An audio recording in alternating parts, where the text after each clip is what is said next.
Hello again. Yeah, I'm still Ben. Back to the hat to see what our topic is today. If you've been watching in order and I've had them organized in order, thank you. We're getting close to the end now. So there's not many left in this hat. Separation of church and state. Finally pulled a real good one. Now, this is exactly what the founders had intended. This is how they wrote things. We've got constant and never-ending references to letters and historical documents and the way that they've worded the Constitution itself as to believe that this must be a necessity. And I'd like to speak to all the very more fundamentalist type people for a moment who are immediately freaking out because they want this to be some sort of Christian theocracy here, as if we are, Western Iran. Fellas, the Bible, first of all, tells you to trust your leaders, okay? And second of all, your organizations are doing a worse job the more entwined they are with secular government. That's the point. When everybody tells you that both of these organizations, whether it's religious organizations and government organizations, whichever one you're a big fan of, they work better the more they don't have to interact with each other at all. Both of them. Okay, the government is supposed to be, and this is going to be hard to hear, but the government is supposed to be amoral. All right, it is supposed to be neutral. That's why we're supposed to have universally crafted laws. That's why everyone's supposed to have the same rights. Okay, because anything else seems like you're just trying to oppress other people, which nobody likes.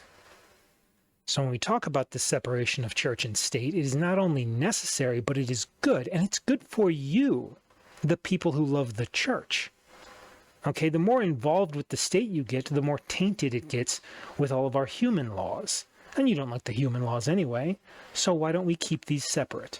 The point is, you have to understand, if you want to be here and enjoy your religious freedoms, then everybody has to enjoy their religious freedoms. And our collective democratic government has the say over your belief system. Constitution, Bible. That's how it goes here. If you don't like that, you're not an American. All right? Let's draw that line right now. Constitution, Bible. Personally, I would put the Bible somewhere else entirely, but if you need to see where the hierarchy is, your belief system does not get overall say. It's a personal belief system. That's why it doesn't have any place in a general, universally worded legal system and set of laws. It doesn't make sense to combine these two. It taints both of them. They are both worse. Okay? You would have a better job living by example through your church groups than trying to influence the government to enforce those rules for you. Okay? It's almost like you really kind of don't believe or don't trust in your own faith. Every time I see people very upset about not forcing these things upon others, it's like, you didn't really read the whole book? You didn't see that, who gets called gets called. Go look that one up for yourself.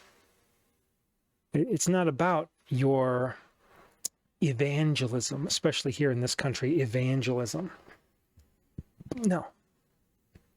No, that's inappropriate. You don't see any other major religions doing that.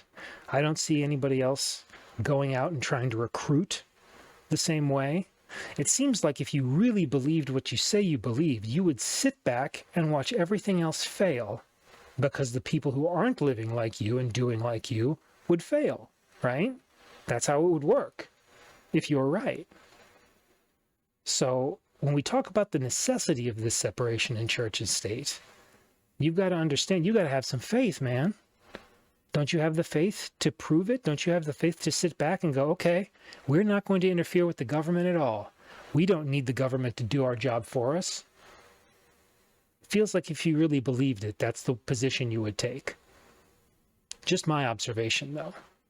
Under my policies, separation in church of state would be much more clearly defined.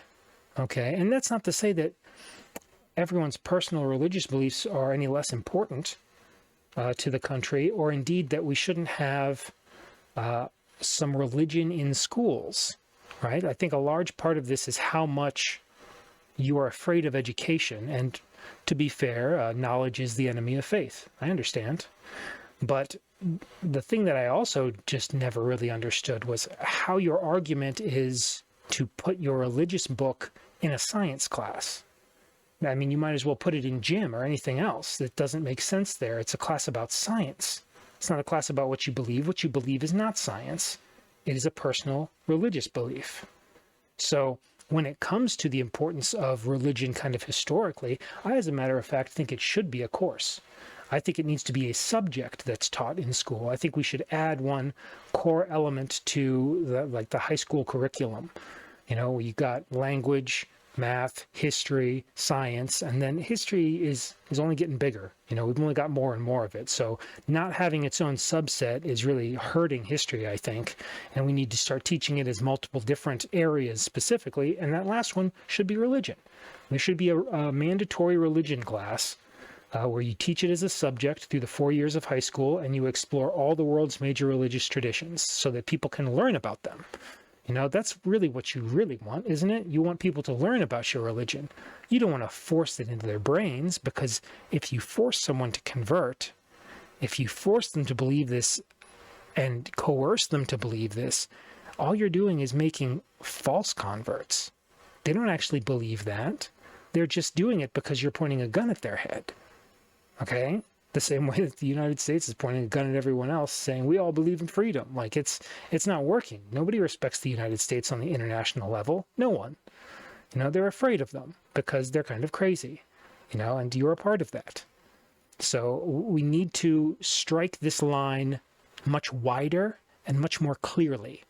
Okay? Separation of church and state is a core American tenet. If you do not believe in that, you are not a good American. I said what I said. My name's Ben Howison. Sursum Corda.